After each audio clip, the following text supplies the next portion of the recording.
This is the brand new iPhone 16 Pro Max, and this is the 2-year-old iPhone 14 Pro.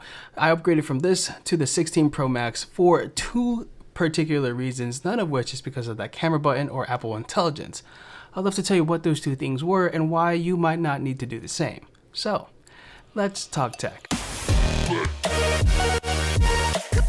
I'm Adrienne with Ardently Tech, and I've only had this phone for a little bit over a week, so I can't necessarily call this a full-length review because I haven't gotten to try a lot of its new features, like Apple Intelligence isn't even on my device yet, so I can't really give it all, and that's pretty much the big selling factor of this phone outside of that camera button. That said, this video is going to be more of a first impressions video, just like my recent video with the Google Pixel 9. You can go check that out right here. So one of the main reasons why I decided to upgrade to the iPhone 16 Pro Max was because of the battery life of my 14 Pro was just starting to deteriorate. I like to believe I did pretty good taking care of mine, but I still ended up with 80% after it's all said and done, which again is still good. I've seen people as low as 60% battery health, and it happens to every phone. That said, after seeing how different the battery life was on my 15 Pro Max work phone and my personal 14 Pro, I decided that it would be worth it, even though I prefer the smaller size footprint, to upgrade to the larger Pro Max size and get the benefits of that battery life. And it is very clearly a different size phone,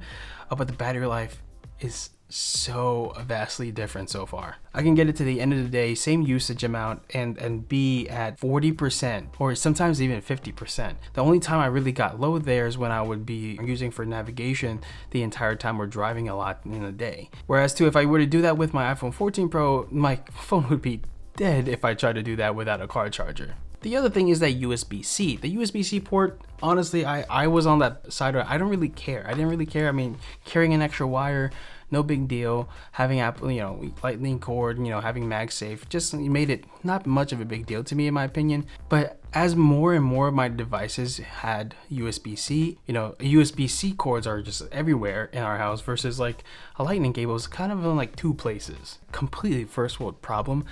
But it's definitely something I started to notice, and it did start to bother me more than I would like to admit. And having USB-C now is just phenomenal. It is nice that it all shares the same wire or same type of wire. So those are the two main reasons why I wanted to upgrade, which might not be the same reason why you would upgrade.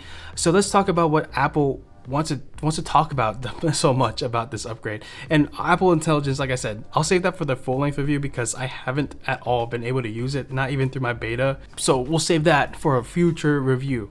But what we can talk about is this camera button. Now, a lot of people have complained about its placement, and even Arnell has complained about that placement. And I agree, okay? I agree, but I agree because I'm a right-hander and I use my phone primarily with my right hand.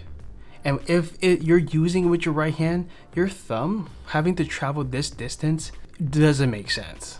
But if you are left-handed, the buttons make so much more sense. Your thumb can easily reach either of the volume up, volume down, or the action button.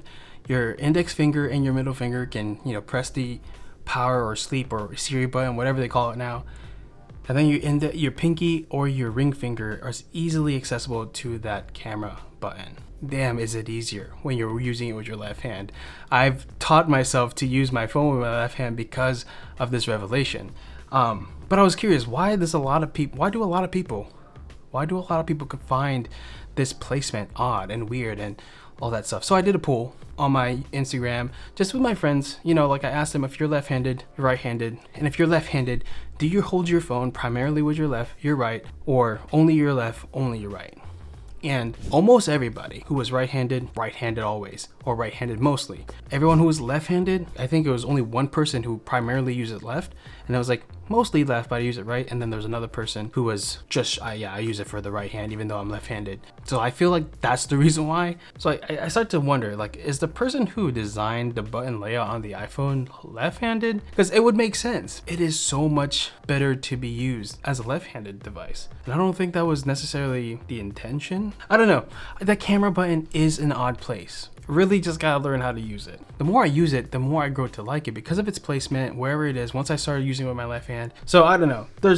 I really like customizing these buttons, and I feel like the action button and those layouts have made it a little bit easier to use my phone and make it more user friendly.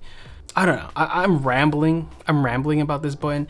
because I don't think it's actually that bad of placement as a lot of people complain it to be. Start using your phone with your left hand if you have the 16 Pro, and let me know if you see a difference, if you feel a difference, and let me know in the comments if you're left-handed, right-handed, and which you use your phone primarily with, because it's just an interesting thought. Anyway, I will have more about the iPhone 16 Pro Max because it is a really good phone. I have enjoyed using it. It hasn't let me down. It is really quick. It is nothing that I would not expect from Apple. It hasn't let me down in any retrospect. The camera quality turns out great. The videos I've taken from it. I cannot wait to use Apple Intelligence. I really want to give that a try, give it a whirl, and see what it's like and compare it to Gemini, because I've been diving into that a bit more since my last review of the Google Pixel 9, and I'm looking forward to comparing it and how it perform with each other in a future video. So if you want to watch that, stay tuned and subscribe for more videos like this. And if you haven't watched this one yet, click it right here and we'll see you over there, or you can watch any of the other ones in our channel.